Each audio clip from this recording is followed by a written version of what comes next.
Châu ơi phụ sợ anh cũng châu à ôn. Anh muốn phụ sợ bán này ôn. Phải mía. Điệp cho đâu? Điệp rùa, điệp ơi. Thế rùa, điệp lên. Ngon ôn. Lại bị khiết.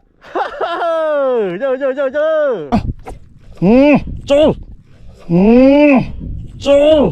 Trôi thì rong. Trôi tông mặt đây tốc này tốc này chóp à. Thấu nó đậm không? Tới đấy mình tìm vào khớp vào này. Tập bóng nhưng ngọt rồi. Trâu. Em ơi thì thôi tiếp. Lỗ bắt nó thấy điệp rồi. Cái này bây giờ nó mà nấu này, nó phải lóc nó. Chơi mặc xá rồi. Giấy tóc ngọt không?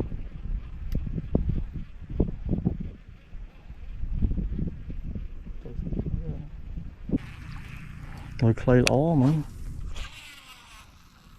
Clay giống bóng lẹ tích trôi mà lẹ đục. Rồi ba nó đó mình. Ta bãi gió thì điệp á, nó tật đầy phú.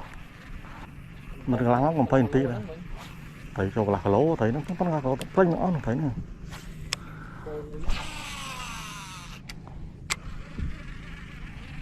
Có thể thấy nó vừa nơi tao tham rồi nó rồi. Họ bay sang mặt nó mà.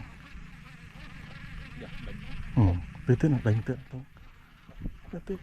Họ có mỗi dưới chiếc đó mấy lươn này. Đái là thấy đái này. Thấy điếc không? Nó là kham dữ này. Cô ở trong lái đái thôi.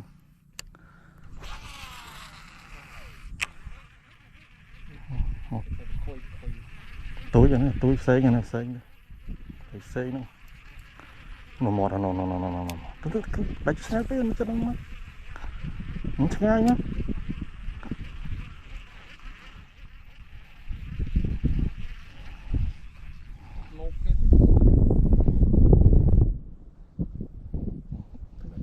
Lại cho. Thôi cho cái tư. Tên nào tên. Ham mà. Ở tên nào tên xong rồi. Tục spú nhẹ tí kìa. Tục spú nhẹ tí hơi cạn đây tục dòng rồi. Tục nhẹ tí. Nhẹ chị. Nhẹ. Từ một việc. Là vấy tích nhá. Nhẹ tiết. Cũng điểm. Tớ. Thôi nhỉ. Nó tăng tiết. Tức là một thầy không. Tiếng tôi nhắn. Tiếng tôi nhắn tiếng. Nhẹ kháng tiếng với đạp rồi.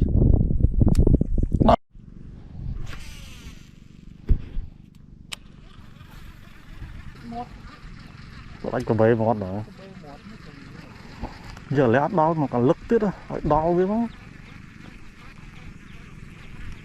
Đó là lực mà có tiết lệ vào mình à.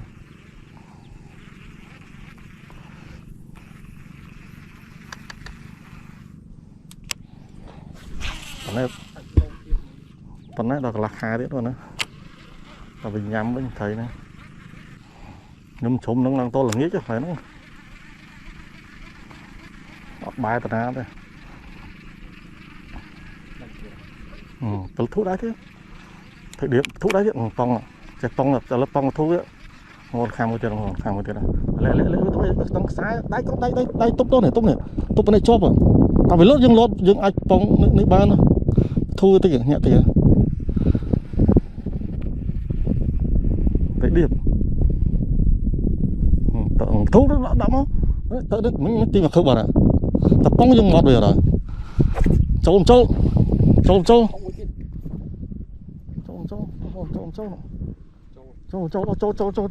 Trâu thấy được. Tôi nói khác khá đông không nào. Bọn thơ không nào. Tiếng. Tiếng đông khăn đông thôi chứ, tiếng đông không nào. Trâu không. Trâu. Ngọn nhé. Cho trái không? Kéo tức không? Hả? Cho trái không? Ngỡ.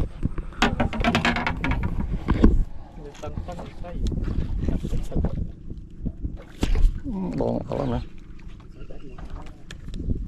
Đánh hòn bạc tiền. kì thôi lốt bắt nó thấy điệp không phá lên phá bữa nào là lên phá đang lâu từng nên ở phá đang khôi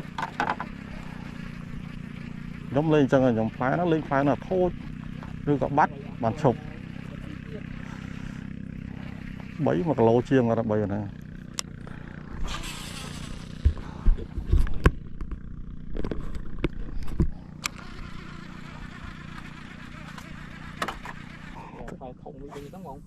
phải túi nó phải bay hôn ấy nó bay hôn lắm không thốn này phải thì sẽ phải thì thế là túi nó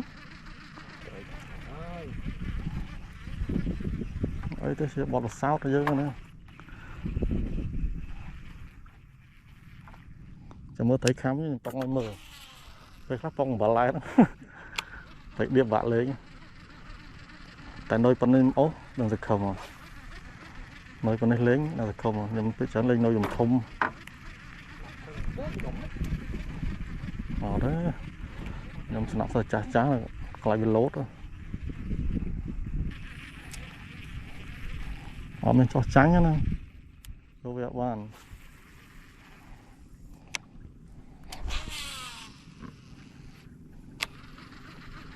bóng trái mò đáy về lên mẹ là quấy ở đấy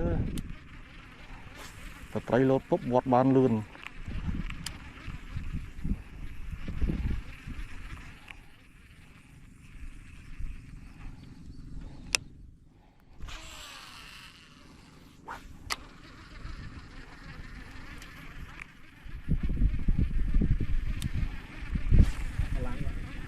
nó sẽ thấy nó khăm gần đầu vậy này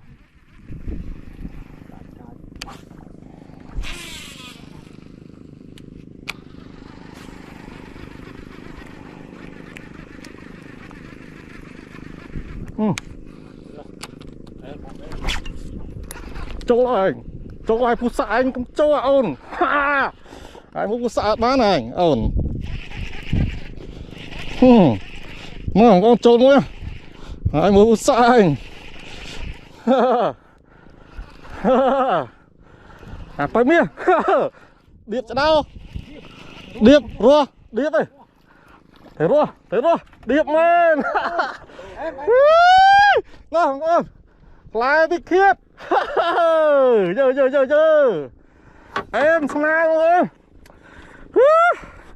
nó bạn nó khăm bệnh đong rồi giọt bàn lấy phụ xạ vô bệnh đong phụ xạ vô một đòn khăm mặc sai búp vô rồi mà chết nào cô nó chết rồi thấy điện nào ngon nào